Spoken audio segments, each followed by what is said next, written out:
Y'all know the name.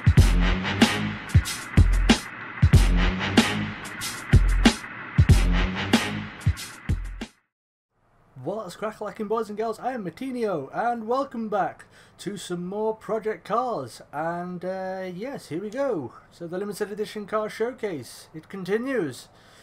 And we've got today, well we've got them all today, but this time around it's the Mercedes-AMG C-Class Coupe DTM, or Coupe DTM. And it's a pretty car, Imagine if it was first raced in the German DTM. I haven't really done my homework on this one, like I have with the other ones. But I've driven this a little bit, and it's bloody good. I'm not going to lie, this is a really, really good car. This is, along with the Sauber C9, it's one of my favourite cars to drive because it's just so planted. Again, it's just an easy car to drive. It's forgiving when you make mistakes. It's not trying to tear your tongue out through your bumhole. And it's just, you can just really easily fire the apex because the front end is so good and it doesn't get too squirmy on you. Again, you can every now and again just get a little bit too happy with it and you miss a braking zone, and it's not, the brakes are not as good. They're brilliant, they're good braking, but it's not, I wouldn't say damn near perfect. But if you know how to drive a car and you treat this thing right, you can really pump the lap times in.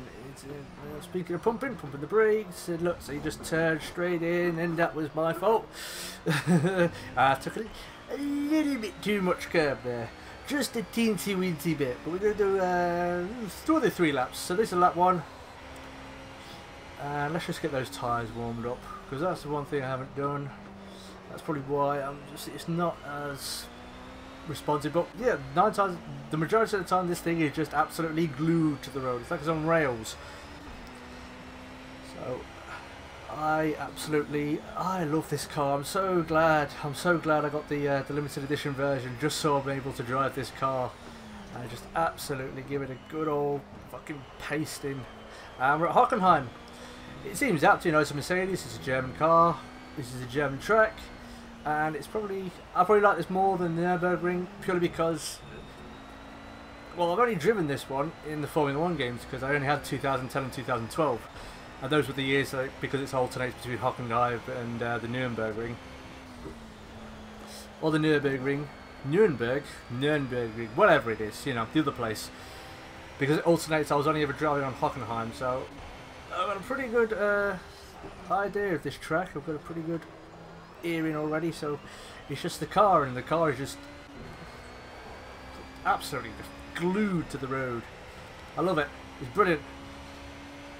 I think the record on this track with this car is a 134 something or other. I think it's 134.1, or was it 134.6? I'm not sure. I probably could be braking a lot later there, but I'm not going to. Let's just not take that much curb. Oh, that was damn near perfect there. But I haven't tried it on any other tracks, I don't think. But I got a feeling, even if it's a track you don't know, you could probably get away with putting a half decent time in, because it's just, like I said, so planted. The front end's really good. You get there's a teensy hint of understeer in certain sections, but you're pushing a bit too far. So it's not as forgiving as the Sauber, where you can't really compare the two. They're 2 different race classes completely. This is a DTM touring car sort of dealing, and that was a prototype Le Mans racer. But like I said, this thing is just so good. And again, when you've got a car that's this planted, once you've kind of got the basics in, if you're doing it on a track you're not familiar with, or a track you are familiar with, once you've kind of got a good handle on what the car's going to do, which you can very quickly with this thing because it's very predictable. It's the sausage curb. Whee! I like sausages. Whoa, sausages.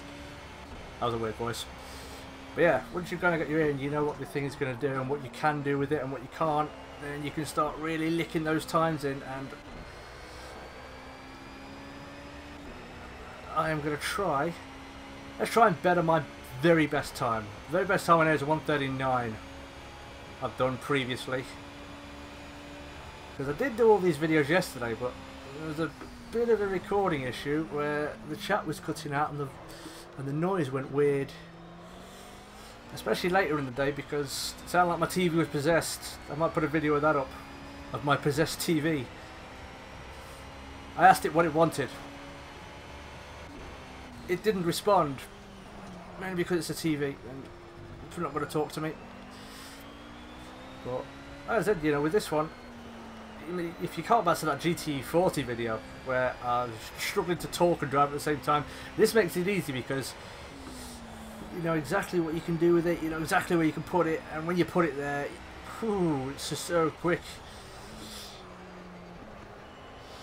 Like I said, there's a slight hint of understeer, but again, once you kind of deal with that and factor that in, it's so easy. Just kind of get it around this track and put it exactly where you want it for a pretty impressive time. Let's see. Well, I might break my best one.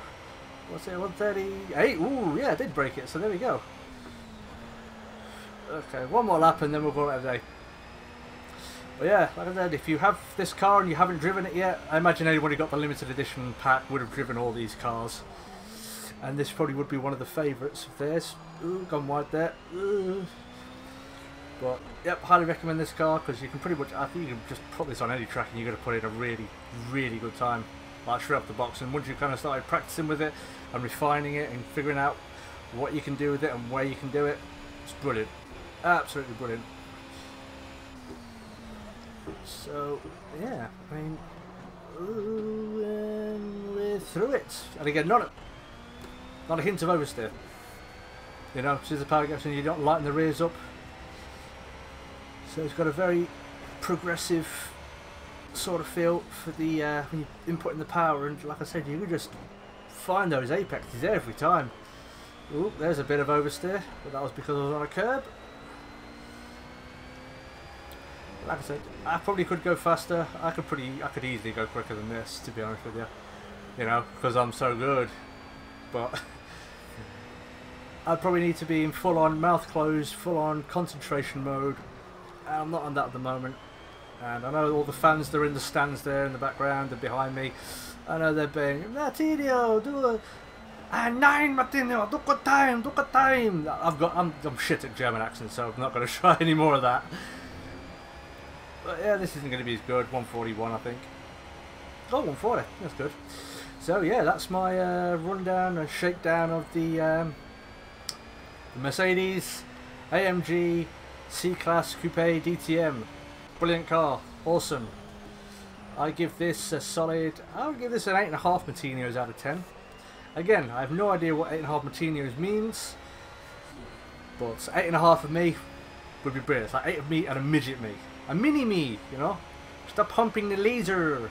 Yeah, thank you everybody so much for watching. If you did enjoy the video, please go ahead and hit that like button for more Project Cars content, and there'll also be daily content as well, so also subscribe, because hit me up on Twitter as well. You can find me there.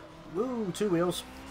Hit me up on Twitter, because there'll be all sorts of updates about what's coming and what's going on. And like I said, I might put my my possessed TV vid up there. So I'm so into this. I don't want to end the video, but I've got to, because I don't want to run for too long. But again, thank you everybody so much for watching, and I will catch you boys and girls on the flip side. Peace.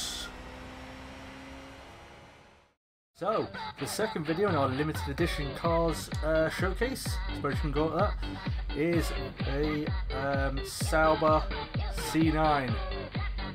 Now, I've driven this a lot. I like it. It is awesome.